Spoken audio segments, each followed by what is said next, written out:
ويغفر لكم ذنوبكم ومن يطع الله ورسوله فقد فاز فوزا عظيما. أما بعد فإن خير الحديث كتاب الله وخير الهدي هدي محمد صلى الله عليه وسلم وشر الأمور محدثاتها وكل محدثة بدعة وكل بدعة ضلالة وكل ضلالة في النار. أعوذ بالله السميع العليم من الشيطان الرجيم من همزه ونفخه ونفثه. قد أفلح من تزكى وذكر اسم ربه فصلى. نن الحمد لله زمن پجون کی یوزل بیا دا اللہ رب العالمین لاک لاک شکر ادا کو بیشمار شکرون دا اللہ ادا کو کہ زمن پا زندگی کی بیا دا رمضان المبارک دا بہترین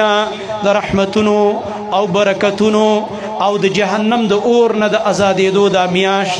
دایره وستله. الله سبحانه وتعالی دی هغه تمام فضیلتونه موږ تاسو ته را نصیب کړي چې کوم خوږ نبی صلی الله علیه وسلم ذکر کړي دي. زما محترم ورونو هغه ناشنا میاش چې د دین غیر د بل میاشتې نوم الله په قرآن کې نه دی ذکر کړی. شهر رمضان الذي انزل فيه القرآن دی کې هغه مبارک شپه چې په هغې کې عبادت د زرو میاشتو چې سړی د شپې راپاسي زر میاشتې عبادت وکړي د دې یو شپې عبادت تی غوره دا په هغه آخري عشره او هغه آخري شپو کې دا یو شپه وه لیلة القدر چې الله سبحانه وتعالی په هغه لسو شپو قسم کړی دی. والفجر وليال عشر الله فرمایي د سار په ټیم مې د قسمي او په دې لسو شپو مې د قسم وي. دا د دې د فضیلت د وجې نه چې دا ډېرې عظیمې شپې دي. امام ابن الجوزي رحمت الله علیه فرمایي که الله تعالی قبرستان والاو ته اعلان وکي چې مقبرې والاو زه په تاسو کې یو کس را ژوندی کوم دی دنیا ته راولم خو کم یو عمل ارمان کوئ چې زه تاسو له د هغې چانس درکم او په هغه موقع کې م را ژوندی کم وایي دا مړی به وایي یا الله یو ورځ غواړم خو د رمضان ورځ غواړمه د رمضان یو ورځ راله راکه زندګي یا الله چې په دې کې ستا عبادت او ستا د بندګۍ هغه خوند هغه لذت او هغه انتهایی اجرونه او ثوابونه چې دا په بله میاشت کې نو وایي دا مړی دا به تې وایي د رمضان دا ورځو غواړي.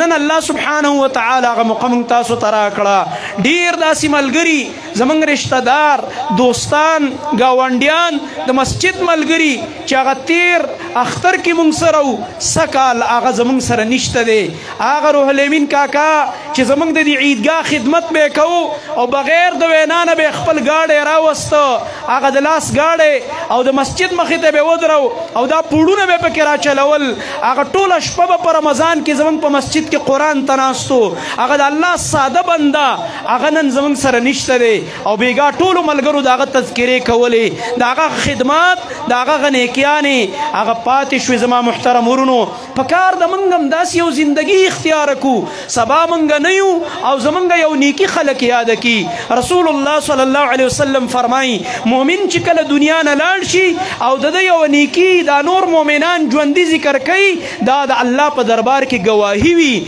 او دا ګواهي الله قبلوي ځکه انتم شهداء الله فی الارض په دې ځمکه کې تاسو مؤمنان د الله ګواهان یئ. الله سبحانه وتعالی ستاسو ګواهي د دې میت په حق کې قبلوي او د هغه په دې باندې بخښنه کیږي. زما محترم ورونو یو بله اهمه خبره چې کوم په دې موقع کې هغه دا ده دا موږ چې څه ناسمات ګوډ اعمال وکړه اول خو الله ته وایو زاري کوو ربه دا اعمال زموږ قبول که په خپل دربار کې. خو زما محترم ورونو هسې نه خاص کر د خپلو نوجوانانو ورونو ته وایم چې په دې لاسو کې دا ټچ موبایل نیولی دي او د اختر په چکرو به وځي الله مکه الله مکه دا کومه خواریم چې وکړله یو میاشت او دا د نیکو دا بلډینګونه مودرول دا په خپلو لاسو وران نه کوي. دا د دې موبایل په غلطو ګانو او په فحش تصویرونو شیر کولو خپلې نیکۍ تباه و برباد نه کوي. زما محترم ورونو آبادي جوړېدل ډېر ټیم غواړي، ډېره په طریقه جوړېږي، ډېره په ګرانه جوړېږي،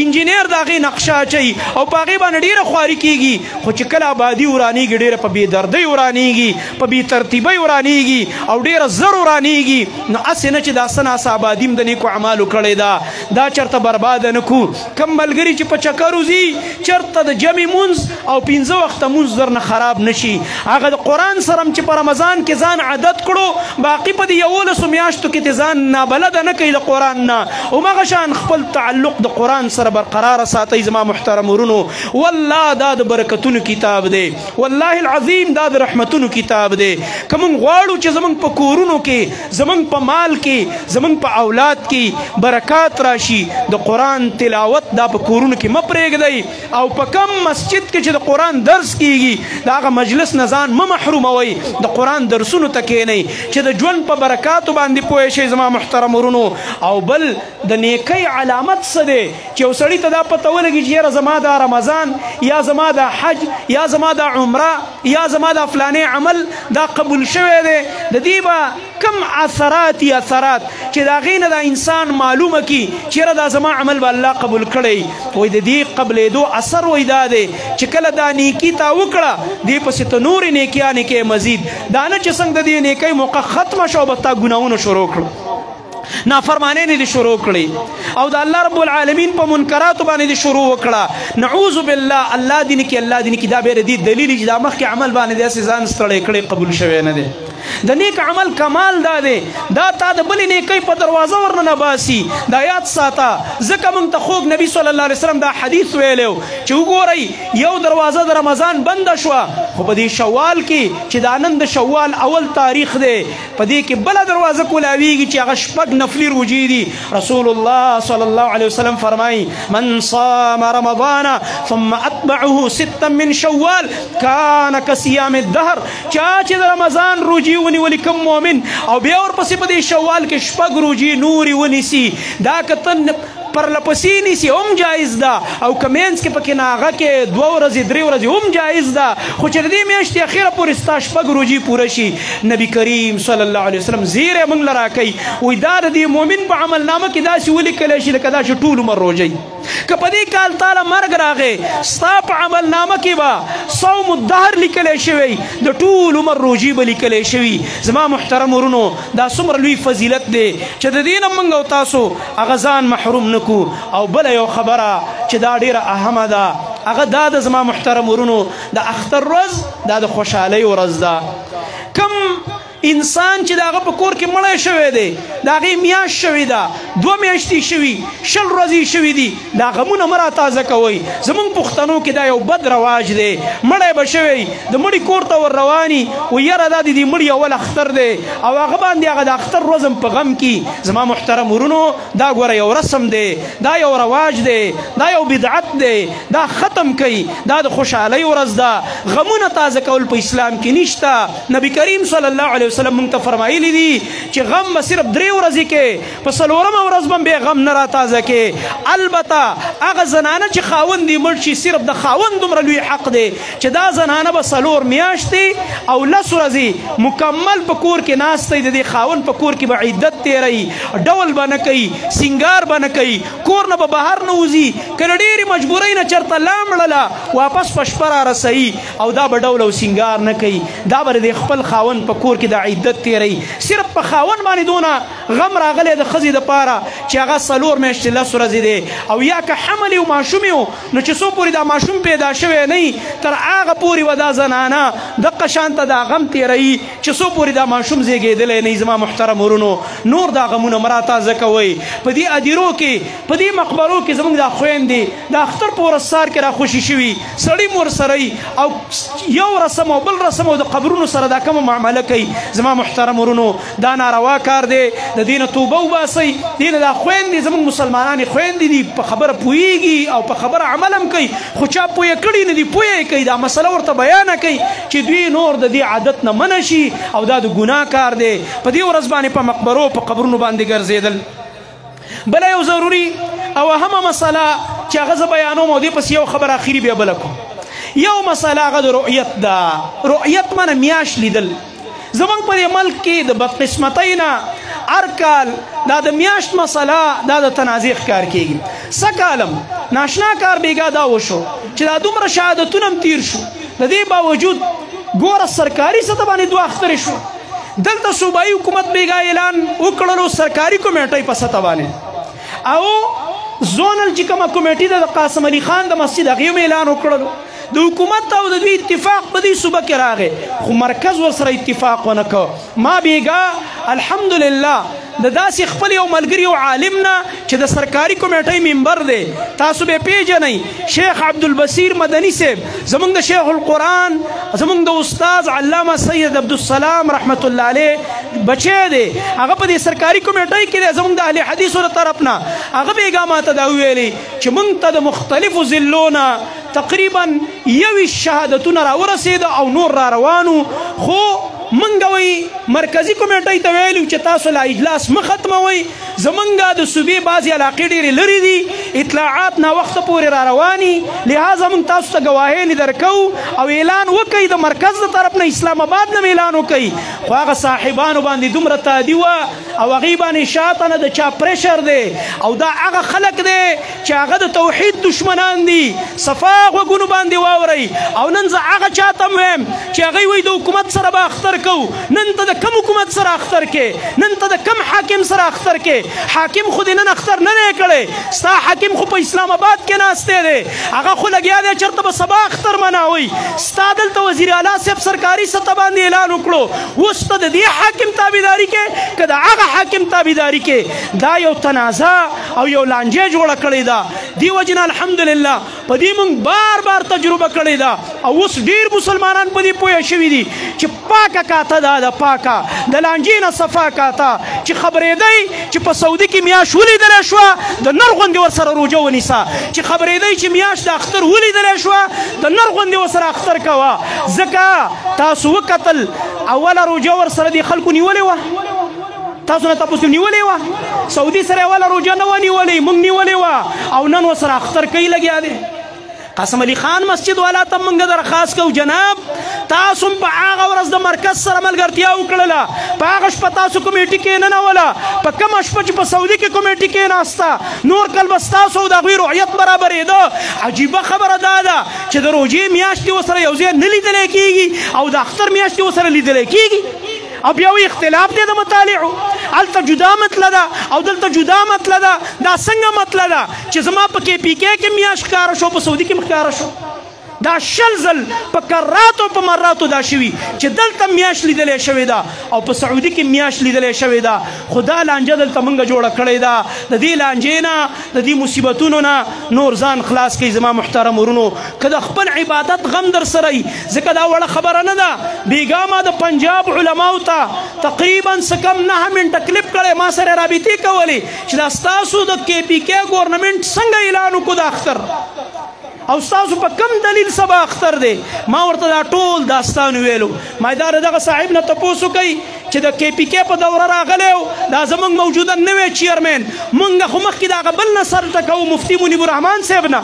چې هغه دا کمیټي 100 کاله متنازعه جوړه کړې وه، د پښتنو شهادت به یې نه اخسته، چې د پښتنو ټلیفونونه به سټارټ شو، ټلیفون به یې بند کړلو، اجلاس به یې برخاست کړو، پابسېده او وبتښتېده. نو ما خو ده ته زمونږ شیخ عبدالحمید رحمتي رحمه الله چې شهید شوی، دا موجوده چې کوم زمونږ د هلال کمیټۍ چیرمین دی مرکزی مولانا عبدالخبیر آزاد صاحب، دا تعزیت له راغلی او په هغه ملاقات کې ورته ما دا ویلي چې جی زه تا نه یو درمندانه درخواست کوم چې تاسو ته الله دا منصب درکړی دی، د مخکني مفتي صاحب په شان دا منصب دې مه متنازعه کوه، دا مجلس دې زر مه برخاست کوه، کم از کم ستا ذمهداري جوړېږي چې د شپې 11 بجې پورې ته کښېنې او شهادتونه واخلي، زموږ د کې پي کې ګواهیانې واخلي، هغه زړه د تعصب رویه به نه کې، او د قاسم علي خان والاو سره دې رابطه برقرار ساته. دا لانجې خپل منځ کې مه کوئ. زما یې شکریه ادا کړه او ما ته یې ویل چې مولانا صاحب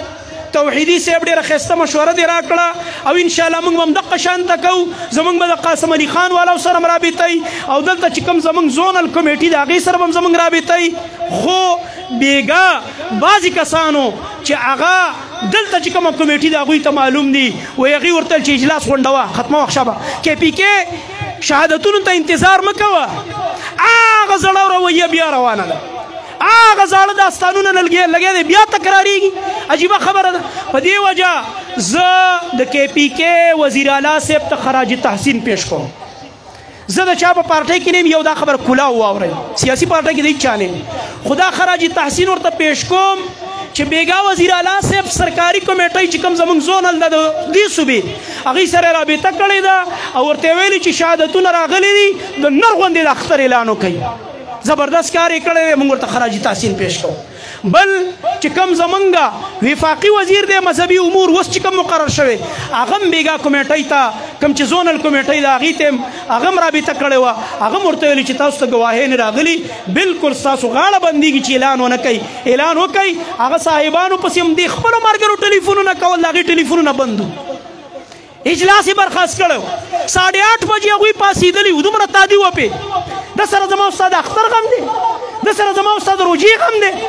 دا سیاسي خبرې دي دې کې نورستو نورې هغه خبرې دي چې زه اوس په دې مجلس کې نشم کولی اخري خبره بله کوم ډېره د درد خبره وختي مې راته قصه ختمه کړه زمونږ څومره سیاسي پارټو کې چې ملګري دي ټول زموږ مسلمانان دي هر سیاسي پارټۍ والا الحمدلله ما پسې مونځ کوي او په دې مجلس کې هم ټول ناست دي موږ ټول قابل قدر ګڼو موږ د یو سیاسي لیډر د یو سیاسي مشر نه بېعزتي کوو نه سپکاوی کوو خو حق ته حق وایو باطل ته باطل وایو بله ورځ چې مسجد نبوي کې کومه واقعه راغلې ده والله العظیم ټول قوم او ټول امت مسلمه په دې دردمند دی د نبی علیه السلام د مسجد ګستاخي شوې ده کومو خلکو چې په مسجد کې نارې والي دي چغې والي دي هغه ویډیو خو ما اول نه وه کتلې خو وروستو بیا بعضې ملګرو ما ته راولېږله چې هغې کې باقاعده د مسجد نبوي هغه چترۍ ښکاري او هغه ځای کې لګیا دی نارې والی کېږي زما محترم ورونو زمونږ به د چا د یو سیاسي پارټۍ سره تعلق وي د چا به د بلې سیاسي پارټۍ سره تعلق وي خو دا سیاسي اختلافات به جوماتونو ته مسجدونو ته عیدګاهونو ته او دغه رنګه جنازګاهونو ته نه راوړو یاد ساته دا عبادت خانې دې نه پاکې وساتئ یو قصه درته کوم حجاج بن یوسف ډېر لوی ظالم تېر شوی دی یو ځلې زمونږ د امت مور د نبی علیه السلام ټولو نه خوږه بیبي ام المؤمنین عائشه صدیقه رضی الله عنها یو حدیث بیانوي حدیث یې دا بیان کړ خپل خوري ته بیان کړ و یاره نبی علیه السلام یو ارمان کړی او ما ته ویلي عایشې که دا ستا قوم نوی مؤمن نوی چې اوس اسلام ته راغلی دی نو زما زړه کې دا اراده وه چې د کعبه ورانه کړم ځکه دا کعبه د مکې مشرکانو جوړه کړې وه او دا حتیم چې کوم ګورئ تاسو دا ګول ځای دا اصل کې د کعبې حصه وه خو مشرکانو سره فنډ کم شو نو دا ځای ترې پاتې کړی دی بهر د ابراهیم علیه السلام چې کومه کعبه وه هغې کې دا حتیم هم ګیرو او دروازې دوه وې او ځمکې سره لګېدلې وې اوس پکې دروازه یوه ده او ځمکې نه اوچته ده نبی علیه السلام یو څو ارمانونه وکړي ای عایشې ارمان مې دی که چېرته دا ستا قوم بیا نه متنفره کېدی اوس بیا ویلی چې دا پیغمبر په کعبه کې هم ګوتې وایي نو ما داسې کول چې دا کعبې دا دروازه مې راښکته کوله حتیم مې هم پکې ګېرو او دروازې مې دوه کولې چې په دې یوه دروازه خلک کعبې ته ننوتې او په دې بله تېراوتې خو یاره ګوتې ځکه نه وروړم چې اوس به دا خلک بلوه شي او وایي به یاره دا پیغمبر په هر څه کې کار لري نبي علیه السلام څومره احتیاط وکړ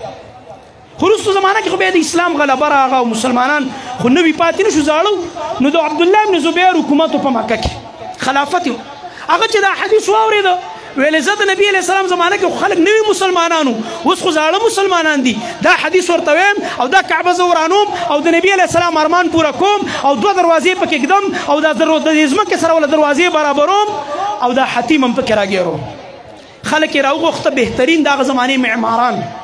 خو چا د یېرې نه ګوتې نه وروړلې کعبې له چې عذاب را باندې را نشي عبدالله بن زبیر اوچت صحابي و هغه ورته ویل ګوره زه خو یې په دې نیت نه ورانوم چې نعوذ بالله څه ګستاخي کومه خو په دې نیت دا کعبه شهیده کوم چې بیا یې جوړوم هغه د نبي علیه السلام ارمان پوره کوم نو په خپله ورغې هغه ګټې مټې ته اول را لرې کړې نو خلک زړور شو او بیا یې مقه ترتیب باندې واپس دا کعبه جوړه کړه چې کوم ارمان نبي علیه السلام کړی دوه دروازې کېښودې حتیم یې پکې راګیر کړه هغه د نبي علیه السلام ارمان پوره شو خو چې کله حجاج په مکې حمله وکړه حجاج ابن یوسف په دې عبد الله ابن زبیر حمله وکړه په دې صحابي هغه ډیر صحابه شهیدان کړیو ډیر ظلمونه کړیو یو ظلم هغه دا کړی دی چې په مکې ته منجنیقونه ولګول دا د هغه زمانې ټینکونه او دا لوی لوی کمرې به د غره پکې کېښودې په دې مکې والاو به بمباري کوله هغه عبدالله ابن زبیر چې کله مکه دې ونیوله حجاج دا عبدالله ابن زبیر یې راونیو او د کعبې په خوا کې یې سر ووالو شهید یې او لاش یې ورله ځوړند او بیا راولګېد د بل ظلم یې دا وکړه چې هغه کعبه چې هغه د جوړه کړې وه د نبي علیه السلام د ارمان مطابق حجاج ابن یوسف یو سیاسي تعصب په بنیاد چې یو سیاسي اختلاف و هغه کعبه یې ورانه کړه بیرته او بیرته مکه د مشرکینو په هغه ترتیب بیرته جوړه کړه لکه دا اوس چې څنګه ده نبي علیه السلام چې ویلي به زه ګوتې نه وروړم په دې کې چې وروستو حکومتونه راغله هغې بیا ویلې موږ یې بیا ورانو بیا یې جوړو د نبي علیه السلام په هغه ارمان مطابق علما ورپسې راپاڅېدوي په ارام کښېنئ خپل حکومتونه هم کوئ خپل سیاستونه هم کوئ کعبې له به نورې ګوتې نه وراوړئ دا سیاستونه هم دلته دي کعبې ته مه راوړئ اوس به یو کس هغه شان جوړه کړي بیا به بل حکومت راشي بیا به یې ورانه کړي دا څه لوبې هم جوړې کړي تاسو خپل سیاستونه اوس دلته کعبې نه راوړئ پرېږدئ په هماغه طریقه چې نبي علیه السلام ګوتې نه وي وروړئ او عبدالله ابن زبیر جوړه کړه بیا حجاج ورانه کړه نورې ګوتې مه وراوړئ غرض مې دا دی اوس زه تاله یو مثال درکړم زما او ستا یو جنازه ده او مړی په جنازګاه کې پروت دی زموږ ستاسو ټولو خامخا سیاسي تنظیمونو سره وابستګي یا یو سیاسي لیډر به زما ستا جنازې له راشي او دا خلک ورپسې چغې جوړې کړي دا زما ستا د مړي بېعزتي ده او که نه ده موږ پښتانه بیا د دغه سړي نه ګیله او دښمني او خفګان کوو که نه چې بهی دا زما مړی دی شرمو زما په جنازه کې د چغې والي په دې سړي پسې دا خو زما مړی و زما جنازه پرته وه او تا سیاسي نارې ووالې دلته زما په جنازه کې دا لانجې سره کولې چې څنګه ما او تا په خپل مړي خفه کېږو دا د خپلې جنازې او د مړي بېعزتي ګڼو هلته زموږ خوږ نبي صلی الله علیه وسلم پروت دی هلته زموږ ابوبکر صدیق رضی الله عنه پروت دی هلته عمر فاروق رضی الله عنه پروت دی د نبي علیه السلام په روضه کې ورسره جوړ هلته صحابه کرام پراته دي د نبي علیه السلام بیبیانې دي امهات المؤمنین صحابه کرام تابعین اتباع التابعین والله دا اوس سکال چې زه په دې رمضان کې دا زما اول ځل و چې په رمضان کې زه عمرې ته لاړم الله دې قبوله کړي ټول مسلمانانو ما هلته ملګرو ته ویلې ما یاره دې مدینه کې ډېر په احتیاط ګرځئ او دلته درود په نبي صلی الله علیه وسلم باندې ډېر ډېر وایه ځکه چې موږ د هغه ښار ته راغلي یو هغه خوږ نبي صلی الله علیه وسلم ته الله ملائک مقرر کړي دا زموږ درود وررسوي چې دا زموږ درود ورسیږي په دې رمضان کې او په دې باندې موږ ته د دې خوږ نبي صلی الله علیه وسلم په هغه سخته ورځ باندې د قیامت په هغه تکلیفونو کې شفاعت میلاو شي والله د دې نه بله غټه ګټه بله نشته خو ډېر یو محترم ځای دی اخو هغه حاجي محمد امین صاحب یو شاعر تیر شوی صوفي هغه په یو شعر کې وایي زړګي سترګې لګوه د قدم لاره نه ده محبوب پې ایښي قدمونه دومره خواره نه ده دا د مدینې لاره ده دا د مدینې کوڅې دي دلته ډېر په احتیاط ګرځه دلته ډېر احترام کوه څنګه چې د مکې احترام دی دغه شان د مدینې احترام دی زما محترم ورونو نو که زمونږ د هرې پارټۍ سه اختلافي مه کنزل کوئ مه بد اخلاقي کوئ مه دا غلط تصویرونه جوړوئ په دې نیټ کې دا ګناه ده والله دا کبیره ګناه ده چې پردي لیډر تصویر وران کې کله ورله لکۍ جوړه کې کله ورله شکل د زناور کې کله ورله لاندې د ښځو جامې ورواچې کله ورسره د ښځې سره لاس میلاوې دا ګناه ده زما محترم ورونو دې نه ځان وساتئ او په دې فیسبوک باندې دا بد اخلاقۍ مه کوئ او زما محترم ورونو یو بل سره مینه محبت ساتئ دا حکومتونه دي زیرا زیبا او موږ دعا کوو الله ته یا الله هغه چاته اقتدار ورکه چې تا ته ګران یا الله یا الله هغه چاته د دې ملک اقتدار په لاس کې ورکه د دې ملک بنیاد په هغه پاکه کلمه کې ایښودی شوی په لکونو خلکو قربانۍ یې ورکړې وي او دا نعره به لګېده چې پاکستان کا مطلب کیا لا اله الا الله محمد رسول الله څوک چې د لا اله الا الله وفادار دی او د محمد رسول الله صلی الله علیه وسلم وفادار دی یا الله هغه له د دې ملک اقتدار په لاس کې ورکړه او الله دې ملک اقتدار د امریکای غلامانو له پلاس کې نه ورکوي دا موږ دعا کوو هغه خلک چې د امریکای غلامانی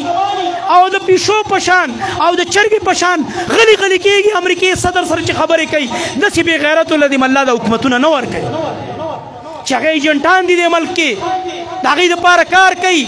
الله دې هغه نر او بهادر انسان له حکومت ورکي چې د امریکای صدر ته خپه په خپه ورواړئ او سترګو ته سترګې ورکي او مخامخ خبرې ورسره کوي او د برابرۍ خبرې ورسره کوي زمون غیرتی لیډر پکار دی زمون غیرتی حکمران پکار دی بی غیرت هم نه دی پکار خو سیاسي اختلافاتو کې بد اخلاقی مکوئ صرف دا یو نصیحت درته کوم بد اخلاقی مکوئ الله نه دعا غواړئ چې الله رب العالمین په دې ملک باندې داسې حکمرانان راولي چې زمونږ د پاکستان د دې نوم نه د غلامۍ دا ختم شي څوک وایي دا د یورپ غلام ملک دی او څوک وایي دا د امریکې غلام ملک دی او خفه نه شئ اخري والله د درد خبره کوم که څوک خفه کېږي خفه شئ خو اخري خبره کوم په زړه مې نه ځایږي دا زمونږ چې موجوده کوم وزیر خارجه صاحب راغلی سبحان الله زه وایم دا د قیامت غټه علامه ده نبي علیه السلام ویلي لکه داسې خلکو له موږ وزارت خارجه ورکړو داسې خلک دا به وزیر خارجه جوړي سبحان الله وایي نه تین دی او نه تیره دی او دا نبی علیه السلام فرمایلی صحابه تپوس کې د الله نبی د قیامت علامه څه ده وایي علامه دا ده اذا وسد الامر الى غیر اهله فانتظر الساعه چې کله نه اهلو ته د حکومت مشرانې اقتدارونه او مشرانې میلاوي شوې د ادارو نو پوه شه چې قیامت نږدې ده قیامت علامه الله دې اهل خلق په موږ راولي الله دې غیرتمند خلق راولي او الله دې هغه خلق راولي چې د شاعر الله احترام کوي د مسجدونو احترام کوي او د الله رب العالمین د دین د نخو احترام کوي موږ او تاسو به ټول الله ته زاري کوو او دا اخري بیا درخواست دی او الله ته دعا کوو چې دا خپل نیک اعمال وکړو چې دا زموږ نه ضایع نه شي او دغه رنګه بار بار موږ چې په کومو نیکو اعمالو ځان عادت کو چې دا موږ جاري وساتو الله رب العالمين دي رمضان دا طول عبادات زمنا قبولك اللهم تقبل صيامنا وقيامنا واجعلنا من المتقين اللهم اعتق رقابنا من النار اللهم اعتق رقابنا من النار اللهم اعتق رقابنا من النار يا الله سنجستا نبي صلى الله عليه وسلم فرمایلی ارش په یو ملک د ملائکو نواز کوي چې نن شپه الله بندگان د اور نه آزاد کړو ولله عتقاء من النار یا الله پاغه بندگانو کې مونږه حساب کا یا الله زمونږ د ټول مسلمانانو اصلاح وکا کوم ملکونو کې چې په مسلمانانو باندې ظلمونه روان دي فلسطین دی عراق دی شام دی برما دا کشمیر دی نور کوم افغانستان نور ځایونه کې ایران چې هلته مسلمانان ډیر ظلم په روان دي جیلونو کې حق پرست علما پراته دي الله رب العالمین دی دا ټول او د امریکای او د يهودو نصاراو په جیلونو کې څوک پراته دي الله رب العالمین دی ټول مؤمنانو مدد وکي الله رب العالمین دی رها کی الله سبحانه وتعالى دی په امت مسلمه کې اتحاد او اتفاق پیدا کی الله رب العالمین دی زمون قران سره مینه زیاته کی الله دی موږ د قیامت په ورځ د قران والو په صف کې را پاسي الله سبحانه وتعالى دی په سخت ګرم ورځ باندې موږ لا د نبی صلی الله علیه وسلم د لاس مبارکونه د حوض کوثر وب نصیب کی د نبی صلی الله علیه وسلم شفاعت دی نصیب کی او یا الله موږ بیا اقرار کو موږ نه ګناهونه شوي موږ نه لغزشونه شوي دي موږ نه کوتاهی نه شوي دي موږ د روزي حق نه دی ادا کړی یا الله موږ معاف کا چې دې ځنه پاسیګو او تا زموږ د معافی فیصله کړی یا الله موږ د اور د جهنم نه آزاد کا ربنا تقبل منا انك انت السميع العليم وتب علينا انك انت التواب الرحيم جی دا بعضی مرګري وفات دي